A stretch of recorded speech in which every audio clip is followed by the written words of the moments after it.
Do you know somebody who's struggling to get pregnant? Today, more and more women are waiting to have children, whether it's because they're pursuing a career or maybe they just haven't met the right guy.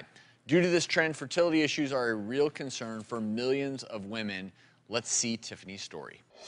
I was in a long-term relationship with a guy for at least 9 years. I wanted children with him. We tried, and it just never worked.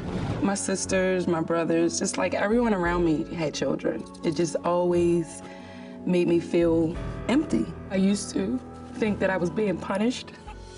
I also thought that stressing myself was another reason why I couldn't conceive. He ended up conceiving a child with someone else.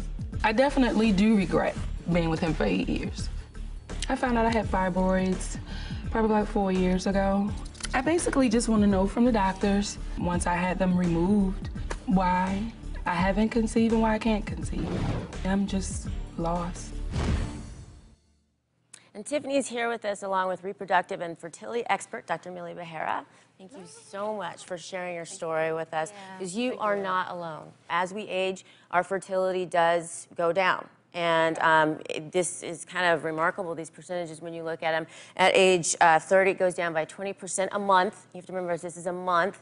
At 35, 15% a month. And at 40, you have a 5% chance of getting pregnant in a month. Okay? So even though that sounds small, people still get pregnant, okay? And what we do is we sort of systematically look at what could be causing the problem for fertility. When I have a woman come in who's 40 and over, usually, I say, let's go, find out right away. Okay, because you don't have a lot of time because of those statistics. These numbers, they just sound scary, and that's why it's different. I mean, I think generally we think if you try for a year and give it a good try and it hasn't happened, it's time to seek help, particularly in women under 35. But as you were saying, if you're over 35, you may want to seek help sooner or ask the question sooner. It never hurts to go in and talk to somebody and at least find out what your options are, find out what your body's saying, and then figure out where you might need a little bit of help or just an option to spice it up. And you talked about fibroids, so getting an ultrasound, seeing how big those are, where they are. So we look at the uterus as a factor, we look at the ovaries and the tubes as a factor,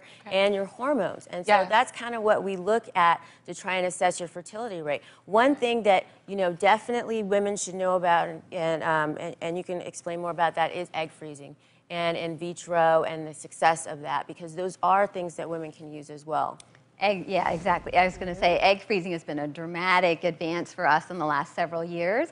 It's now become something that's an option for women that desire to just freeze their eggs just as an elective for an elective reason. It's not experimental anymore. We've gotten better at the technique, and so it's a lot more successful. So for women who haven't quite met Mr. Right yet, or are delaying their fertility That's what it seems like for me. or even for career reasons, or because of training or school or their jobs, they have something to fall back on. Absolutely. So they have this option. Is there an ideal age to start thinking about that? If maybe it's your career, like, you're saying you haven't met Mr. Right, where you need to really start thinking about, okay, I should consider freezing my eggs? Generally, when you're talking about options for freezing eggs or egg quality, it tends to go down with age.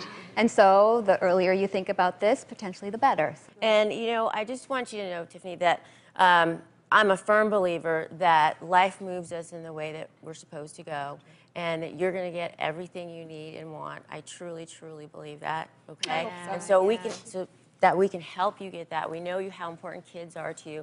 So if you wanted to, we are going to set you up with a fertility expert here in Los Angeles. Wow. Yes. And Dr. John Jane, Santa Monica Fertility, has offered to do a free exam to help you get a better picture of your fertility and possible treatment options. So when Mr. Right comes, you'll be ready. Okay? And we're talking about fertility and all the options out there, but there certainly are things.